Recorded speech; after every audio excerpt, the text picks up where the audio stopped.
Friends, स्वागत है आपका परीक्षा एजुकेशन क्लासेस के इस नए वीडियो में। और इस नए वीडियो में हम फिजिक्स का अगला लेक्चर लेके आए हैं और इस लेक्चर में हम पढ़ेंगे लेंस का रेखीय आवर्धन।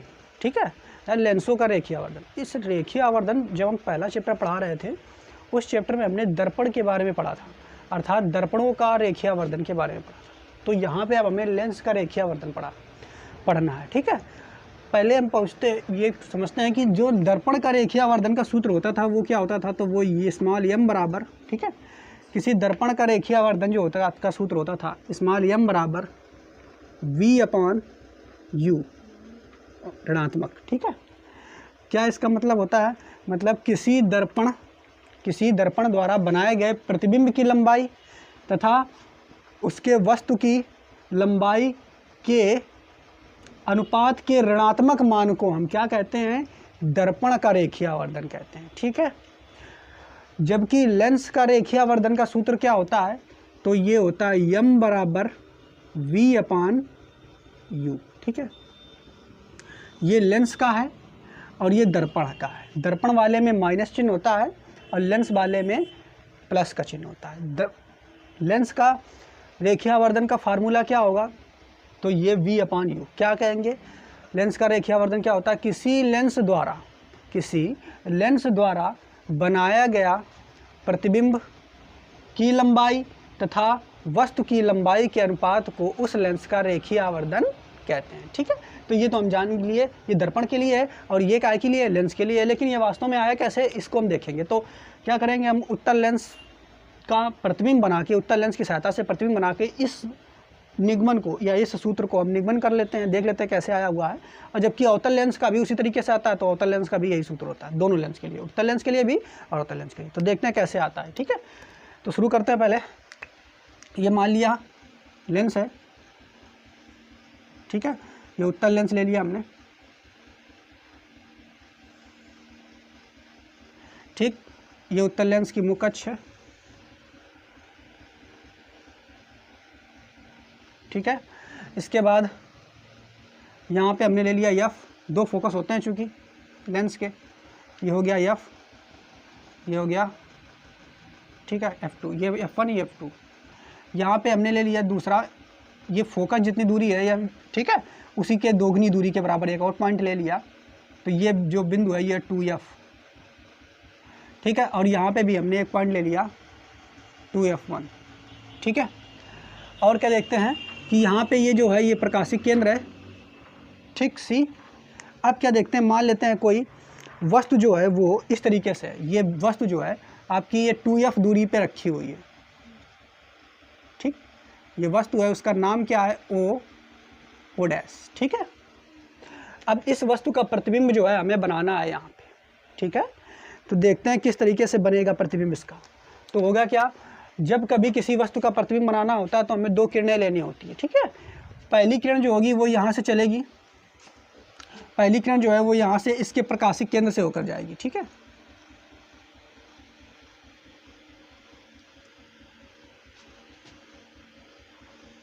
इस तरीके से। ठीक है, तो प्रकाशिक केंद्र से अब देखो पहली किरण जो जाएगी ये वास्तव में अगर कोई प्रकाश की किरण प्रकाशिक केंद्र से जा रही है तो वापस भी वैसी मार्ग में आती है। ठीक है, ये मान लेते हैं। ठीक है, इसके बाद फिर क्या है, दूसरी प्रकाश की किरण भी यहाँ चलेगी और वो मुख्य अक्ष के समांतर चलेगी। ठीक है, मुख्य अक्ष के समांतर चलेगी दूसरी प्रकाश की किरण। अब जब मुख्य अक्ष के समांतर जो प्रकाश की किरण जाती है तो वास्तव में हमने पढ़ा ये नियम कि मुख्य अक्ष के समांतर जाने वाली प्रकाश की किरण अपवर्तन के पश्चात मुख्य फोकस से होकर के जाती है। तो मुख्य फोकस यहाँ पे है, ये दूसरा वाला, तो इससे होकर के अब ये वापस जाएगी। ठीक है, ऐसे बन गया। बात समझ में आया कि नहीं? तो इस तरीके से ये होकर के ऐसे जाएगी। ठीक, तो अब देखा क्या, ये आपका 2, ये f1 है और इस तरफ लिख देते हैं 2f2। ठीक है, तो अब देखेंगे काट कहाँ रही है, यहाँ पे काट रही है। तो देखेंगे क्या कि जो आपका इमेज बनेगी वो यहाँ पे लगभग बनेगी। कहाँ पे बनेगी? 2f2 पे बनेगी। ठीक है, और कैसी इमेज बनेगी? तो वस्तु आपकी सीधी थी और इमेज कैसी बन रही है? तो इमेज आपकी जो है यहाँ पे कहाँ पे बन रही है, जो लेंस है उसके दोगुने फोकस की दूरी पे बन रही है। और कैसी इमेज बन रही है, तो जितनी बड़ी वस्तु है वास्तव में उतनी बड़ी इमेज है, ठीक है। और साथ ही साथ ये इमेज कैसी बन रही, तो उल्टी बन रही, तो आई डैश, ठीक है। बात समझ में आई कि नहीं। तो यहाँ पे इमेज जो है ये आई डैश है और जो वस्तु की लंबाई है ये ओ डैश है, ठीक। और क्या देखते हैं, तो यहाँ पे हम मान लेते हैं ये इस तरीके से प्रकाशिक केंद्र से होता हुआ जा रही है, यहीं से हम दूरियां नापेंगे केंद्र बिंदु से, ठीक है। तो यहाँ से इस पॉइंट तक की जो दूरी होती है क्या कहेंगे, लेंस से प्रतिबिंब के बीच की जो दूरी होती है उसे हम कहाँ से प्रदर्शित करते हैं, तो v से प्रदर्शित करते हैं। इसके बाद इधर देखेंगे तो लेंस से वस्तु के बीच की जो दूरी होती है उसको हम कहाँ से प्रदर्शित करते हैं, तो उसे हम u से प्रदर्शित करते हैं, ठीक है। बात समझ में आई कि नहीं। अभी आपको हमने एक बात बताई क्या, कि अब इस प्रकाशिक केंद्र को ये मान लेते हैं ये YH है और ये इसको XH मान लेते हैं, तो यह YH के इस तरफ, ये दाहिनी और जितनी दूरियां होती हैं उसको हम कहाँ में लेंगे, प्लस में लेंगे, और इसको कहाँ में लेंगे, तो माइनस में लेंगे। और एक बात बताई थी हमने, और क्या मान लेते हैं कि जो आपका ये लंबाई है, किसकी लंबाई, वस्तु की लंबाई, तो वस्तु की लंबाई को हम मान लेते हैं ये लंबाई है y1, क्या नाम लेते हैं इसको, y1, ठीक है। और जो आपकी ये प्रतिबिंब है इसकी लंबाई को हम मान लेते हैं y2, ठीक है। इसकी लंबाई को y2 मान लेते हैं। तो अब देखो ये मूल बिंदु अगर हम मानते हैं इसको, तो मूल बिंदु के ऊपर सब धनात्मक राशियां होती हैं और नीचे ऋणात्मक होती है। अरे भाई जो आप ये चिन्ह परिपाटी पढ़ते हो ना कार्तीय तल में ऐसे, ठीक है। तो ये मूल बिंदु होता है, मूल बिंदु के ऊपर जो राशियां होती हैं वो धनात्मक, नीचे जो होती हैं ऋणात्मक, दाएं जो होती है धनात्मक और बाएं जो होती हैं ऋणात्मक। तो बस हमें यही नियम लेकर के चलना है, ऊपर जो राशियां आएंगी वो कैसी आएंगी, धनात्मक। तो ये जो आपका y1 होगा कैसा हो जाएगा, धनात्मक, क्योंकि ये वस्तु ऊपर की ओर है, और जबकि ये जो हो जाएगी राशि ये कैसी हो जाएगी, ऋणात्मक। इतनी बात आपको समझ में आई होगी, उम्मीद करते हैं, ठीक है। आगे और देखते हैं अब इसको हमें सॉल्व कैसे करना है। तो देखिए अब हम क्या करेंगे, यहाँ पे दो त्रिभुज आपको दिख रहे होंगे, इस बिंदु को हम मान लेते हैं C, इस बिंदु को हम मान लेते हैं C, ठीक है। तो यहाँ पे दो त्रिभुज दिख रहे होंगे, कौन सा त्रिभुज, जितनी बड़ा ये वस्तु है उतनी बड़ी वास्तव में प्रतिबिंब है, लेकिन थोड़ा छोटा बड़ा दिख सकता है, ये दोनों सेम साइज की हैं, ठीक है। तो देखोगे क्या कि एक त्रिभुज है CO और O डैश, ये त्रिभुज CO डैश, कौन त्रिभुज, त्रिभुज CO और O डैश, तथा दूसरा त्रिभुज कौन है, दूसरा त्रिभुज कौन है, CI और I डैश, कौन सा है, CI और I डैश, ये वाला त्रिभुज, ठीक है, CI और I डैश। ये दोनों त्रिभुज कैसे हैं, तो ये दोनों त्रिभुज जो है समरूप हैं। समरूप का मतलब जैसा जितना बड़ा ये है उतना बड़ा ये है, जैसा ये है वैसा ये है, ठीक है। बस ये दोनों एक दूसरे के उल्टे हैं, दिख रहा है ऐसे, ठीक है, इस तरफ को वही उस तरफ को। तो ये दोनों त्रिभुज कैसे हैं, समरूप। और कक्षा 9 में ये बताया गया है कि यदि दो त्रिभुज समरूप होते हैं तो उनकी संलग्न भुजाएं जो होती हैं उनका अनुपात आपस में बराबर होता है। कैसे, जैसे हम बता देते हैं, एक ही रेखा खींच दी और इसमें इस तरीके से इस नियम को समझ लेते हैं। जैसे एक रेखा हमने खींच दी, ठीक है, और एक त्रिभुज ये ले लिया और एक त्रिभुज ये ले लिया, ठीक, और इसका नाम है ABC और इसका नाम है CD और E। तो ये त्रिभुज ABC और CDE ये दोनों कैसे हैं, समरूप त्रिभुज है। तो समरूप त्रिभुज में क्या खासियत होती है कि अगर इसकी ये भुजा, खड़ी वाली भुजा इसकी है और इसकी ये भी खड़ी वाली भुजा है, तो इन दोनों का भुजाओं का अनुपात अगर लेंगे, यानी AB अनुपात DE लेंगे, तो इसकी जो ये पड़ी वाली भुजा है, इसकी ये पड़ी वाली भुजा है, इनका भी अनुपात अगर लेंगे तो AC अनुपात CE ये आपस में बराबर होता है, ठीक है। ये प्रमेय आपको बस यहाँ पे याद रखनी है। तो बिल्कुल इसी तरीके से यही प्रमेय हम इसमें लगाएंगे, ठीक है। तो बिल्कुल लगाते हैं। कौन कौन सी भुजा यहाँ पे आपको दिख रही है, देखो ये खड़ी वाली भुजा कौन सी है, O डैश, O डैश, ठीक है। और इस त्रिभुज की खड़ी वाली भुजा कौन सी है, I डैश, I डैश, ठीक है। इन दोनों का अनुपात बराबर होगा इनकी पड़ी वाली भुजाओं, ठीक है। तो बराबर कौन सी भुजा होगी पड़ी वाली, तो CO, ठीक है, CO अनुपात CI। ठीक, यहाँ तक आपको समझ में आया होगा, ये उम्मीद करते हैं। ठीक है, अब देखते हैं अब क्या करेंगे। ये जो हमें एक तरीके से प्रमेय मिल गई है, अब इसमें हम मान रखेंगे, किनका मान रखेंगे, ओ डैश का, आई डैश का, CO का और CI का। तो देखो ओ डैश जो है वो किसके बराबर हमने लिया है, y1 के बराबर। किसके बराबर लिया है, y1 के बराबर लिया है, तो ये हो जाएगा y1। ओ डैश की जगह हम y1 लिख सकते हैं कि नहीं, ठीक है, चूंकि ओ डैश y1 के बराबर है तो ओ डैश की जगह हम y1 रख दिए बटे, और ये y1 आपका आएगा किस चिन्ह के साथ, ठीक है, तो माइनस चिन्ह के साथ आएगा ये, सॉरी प्लस चिन्ह, ऊपर है ना, तो प्लस चिन्ह के साथ आएगा ये। फिर नीचे क्या, आई डैश, तो आई डैश नीचे की ओर है तो ये माइनस चिन्ह के साथ आएगी। आई डैश को हमने क्या माना है, y2, तो ये माइनस चिन्ह के साथ आएगा। इक्वल CO, तो CO ये है, ठीक है, CO ये किसके बराबर है, तो ये है U के बराबर, तो ये ऊपर आ जाएगा U बटे, ठीक है, और बटे क्या आ जाएगा, ये काय में आएगा तो माइनस के चिन्ह के साथ आएगा। ठीक है, किस चिन्ह के साथ आएगा, माइनस चिन्ह के साथ आएगा। और बटे में क्या आएगा, तो CI काय के बराबर है तो V के बराबर है, तो ये V के बराबर हो जाएगा। ठीक है, अब इसके बाद और देखेंगे, तो ये आपका इस तरफ कर लेते हैं। ठीक है, तो ये आपका जो है माइनस माइनस चिन्ह जो है ये हट जाएंगे भाई, इधर भी माइनस इधर भी माइनस हट जाएगा, तो ये आ जाएगा y1 अपान y2, ठीक है, बराबर U अपान V। ठीक, इतना समझ में आया कि नहीं। अब हम क्या करें, अगर इनको अनुपातों को उलट दें, अरे भाई इस अनुपातों को उलट दें तो कोई दिक्कत होगी क्या, नहीं भाई, जैसे अगर कोई लिखा हुआ है मान 1/2 बराबर 1/2, ऐसे अगर लिखा हुआ है, ठीक है, तो इनका अनुपात अगर काटेंगे तो एक अनुपात 1 निकल के आएगा कि नहीं। और इसी को अगर हम उलट दें, ऐसे 2/1 कर दें और इसको भी 2/1 कर दें, तब भी इनको काटेंगे तो अनुपातिक मान 1:1 ही निकल के आएगा, 1 बराबर 1 निकल के आएगा। तो इसको हम उलट देते हैं। ठीक है, तो उल्टेंगे तो ये क्या आ जाएगा, y2 अपान y1 बराबर V अपान U। ठीक, इतनी बात समझ में आई कि नहीं। तो अब ये जो मान निकल के आया वास्तव में ये क्या, हाँ, तो ये देखेंगे क्या, ये हो गया y2 अपान y1 बराबर V अपान U। और ये है क्या, अगर देखा जाए तो ये क्या है, ये क्या है, प्रतिबिंब की लंबाई। ठीक है, या ये कह सकते हैं, ये देखो y2 क्या है, प्रतिबिंब की लंबाई, और ये क्या है, वस्तु की लंबाई।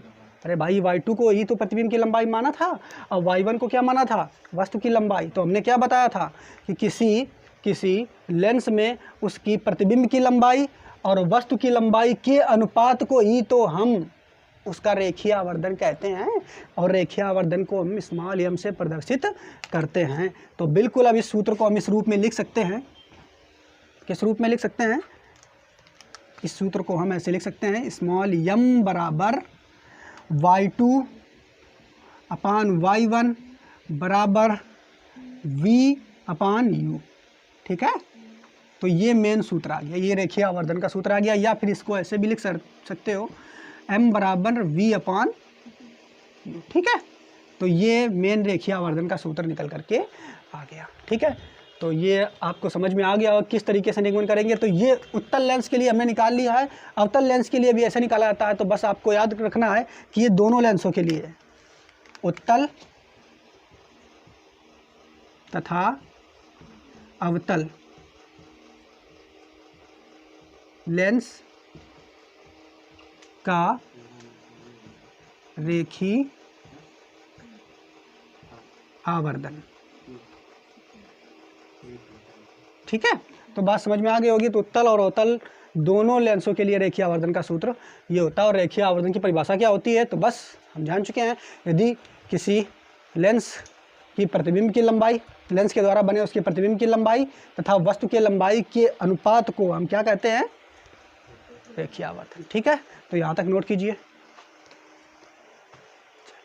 तो अब देखते हैं कि लेंस का रेखीय आवर्धन जो है, ठीक है, उसको तो हमने सीख लिया कि कोई भी चाहे उत्तल लेंस हो चाहे अवतल लेंस हो, उसका रेखीय आवर्धन का सूत्र m बराबर v अपान u होता है। ठीक है, लेकिन ये इस सूत्र के अलावा दो अन्य सूत्र और हमें पढ़ने हैं, जो कि वो भी ऑब्जेक्टिव में के क्वेश्चन या न्यूमेरिकल्स जब आप लगाओगे तो उनमें बहुत ज़्यादा सहायता करेंगे। ठीक है, तो कौन सा अब हम पढ़ने जा रहे हैं कि रेखीय आवर्धन, हेडिंग जो है रेखीय आवर्धन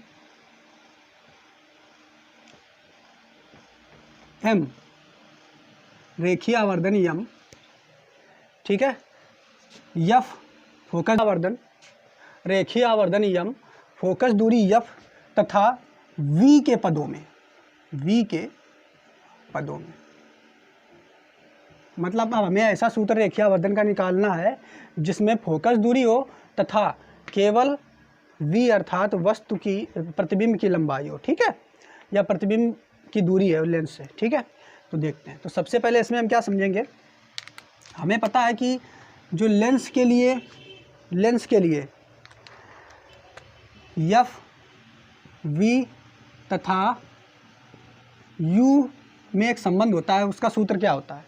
तो लेंस के लिए f v तथा u में एक संबंध होता है, क्या होता है, 1/f बराबर 1/v माइनस 1/u होता है। ये लेंस के लिए होता है। जबकि दर्पण के लिए क्या होता है, तो दर्पण के लिए दूसरा है, उसमें बस प्लस चिन्ह आ जाता है। दर्पण के लिए क्या होता है, तो 1/f बराबर 1/v प्लस 1/u होता है, ठीक है।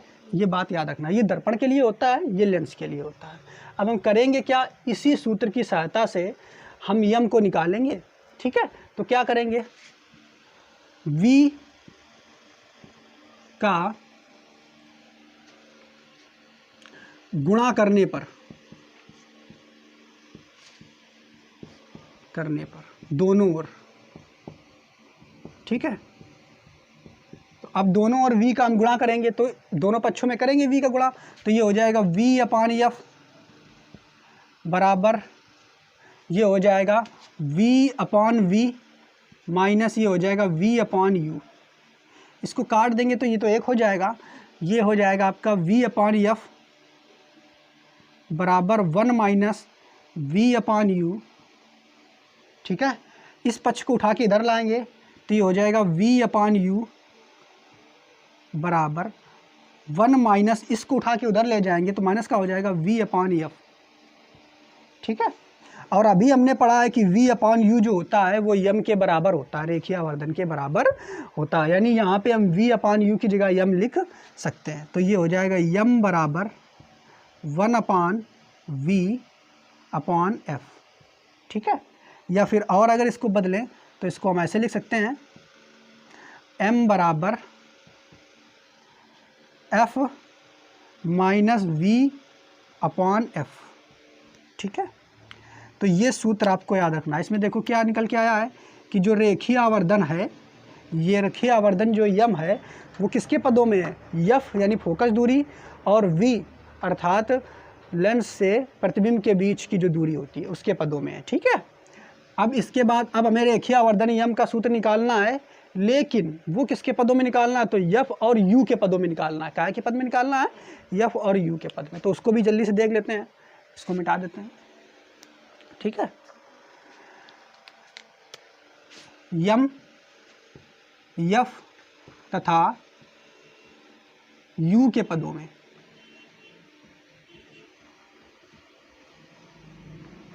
ठीक। तो इसमें क्या करेंगे, अब फिर से यही वाला फार्मूला लेंगे लेंस का, कौन सा, 1/f बराबर 1/v माइनस 1/u। अब इसमें क्या करेंगे, u का गुणा करा देंगे दोनों पक्षों में, ठीक है। दोनों पक्षों में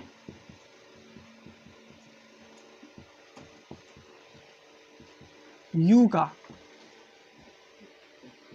गुणा, ठीक है। दोनों पक्षों में u का गुणा कराएंगे तो क्या आ जाएगा, u/f, और ये क्या हो जाएगा बराबर u/v, ये क्या हो जाएगा -1, u से u कट जाएगा तो ये -1 हो जाएगा, ठीक है। इसको निकालेंगे मान, तो इसका मान क्या निकल के आ जाएगा, u/v,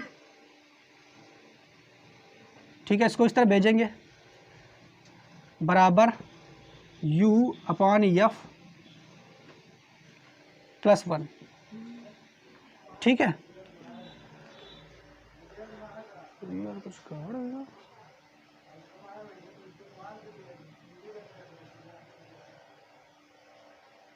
तो कोई मिनट, हाँ, तो u, इसको और क्या करेंगे, तो u/v है, तो u/v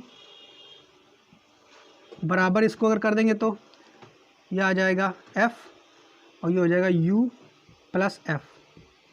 ठीक है, अब क्या करेंगे, उलट देंगे, चूंकि ये u अपान v है वास्तव में, तो u अपान v जो है ये तो m के बराबर होता नहीं है, इसको अगर उलट देंगे v अपान u होता है। ठीक है, तो इसको उल्टा कर देंगे, तो व्युत्क्रम करेंगे तो ये आ जाएगा v अपान u। ठीक है, बराबर ये आ जाएगा f अपान u प्लस f, और ये जो होता है ये m के बराबर होता है। ठीक है, तो ये m बराबर निकालेंगे तो f अपान u प्लस f, तो ये वाला जो सूत्र निकल के आया ये वास्तव में m f तथा u के बीच संबंध है। ठीक है, तो रेखीय आवर्धन के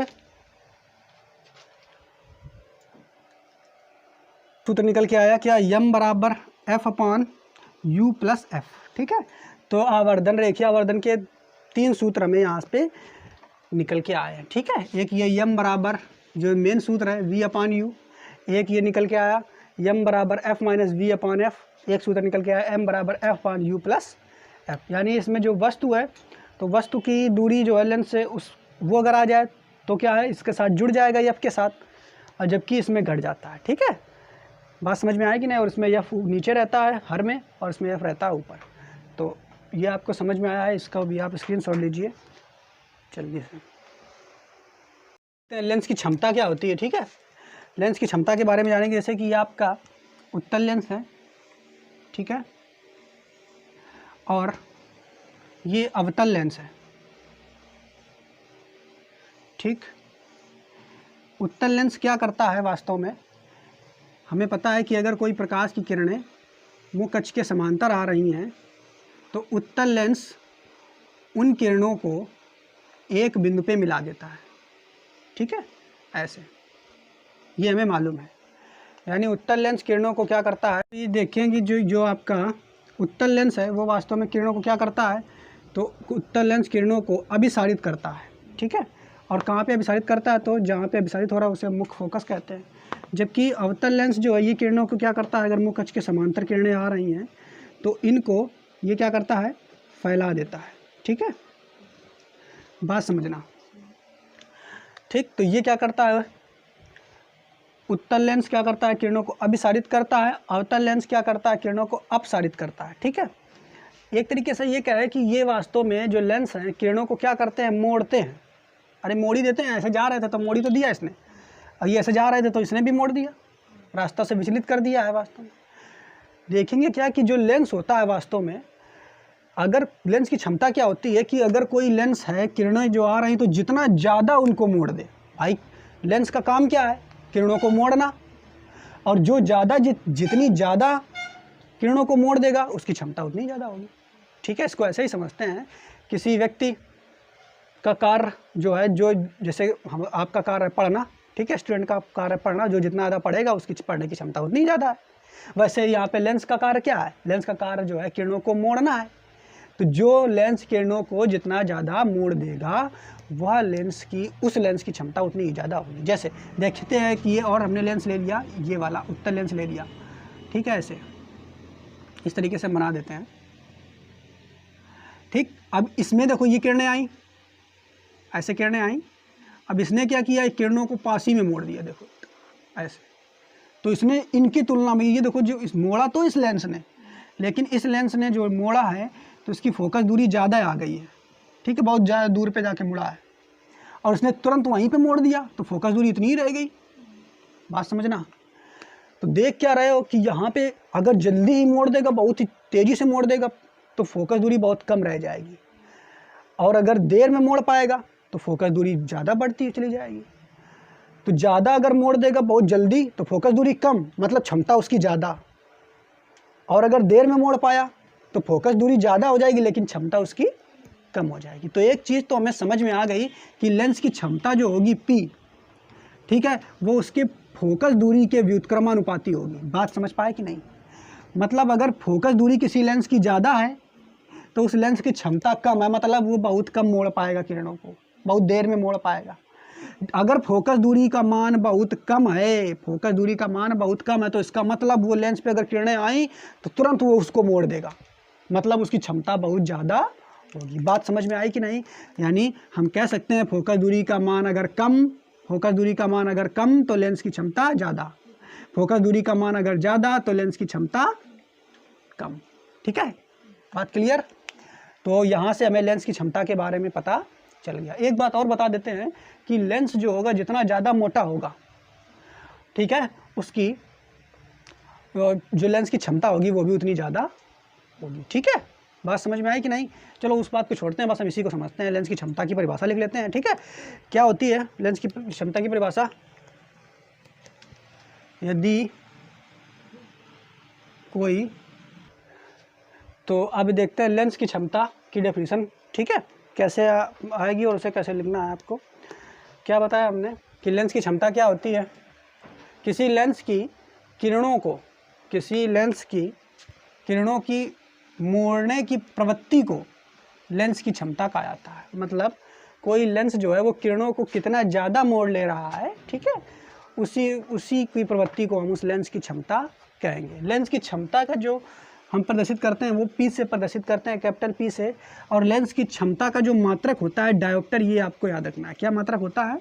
डायोप्टर होता है वास्तव में लेंस की क्षमता का मात्रक, जबकि दर्पण की क्षमता का मात्रक भी डायोप्टर होता है, ये भी आपको याद रखना है। ठीक है, इसके अलावा लेंस की फोकस दूरी एफ तथा उसकी क्षमता पी में क्या संबंध होता है? तो अभी हमने आपको बताया कि लेंस की फोकस दूरी और उसकी क्षमता में संबंध पी प्रोपोर्शनल 1/f होता है। मतलब लेंस की क्षमता उसकी फोकस दूरी के व्युत्क्रमानुपाती होती है। ठीक है, यानी पी प्रोपोर्शनल 1/f के होती है। मतलब क्या हुआ? मतलब ये हुआ कि जिस लेंस की क्षमता जितनी ज़्यादा होगी वह लेंस किरणों को उतनी जल्दी समेट देगा, और जितनी जल्दी वो समेट देगा तो फोकस दूरी उतनी ही कम रह जाएगी। ठीक है, और जिस लेंस की क्षमता जितनी कम होगी वो किरणों को बहुत देर में समेट पाएगा, अर्थात बहुत दूर समेट पाएगा। अब बहुत दूर समेट पाएगा तो फोकस दूरी उतनी ही ज़्यादा होगी। तो ये बात आपको यहाँ पे समझना है। ठीक है, तो उम्मीद करते हैं आपको लेंस की क्षमता के बारे में समझ में आया होगा, और जो वीडियो में समझाया है वो सब प्रॉपर रूप से समझ में आ रहा होगा। ठीक है, और अगर समझ में आ रहा है तो चैनल को लाइक कीजिए, सब्सक्राइब कीजिए और दोस्तों को शेयर कीजिए। मिलते हैं नेक्स्ट वीडियो में। धन्यवाद।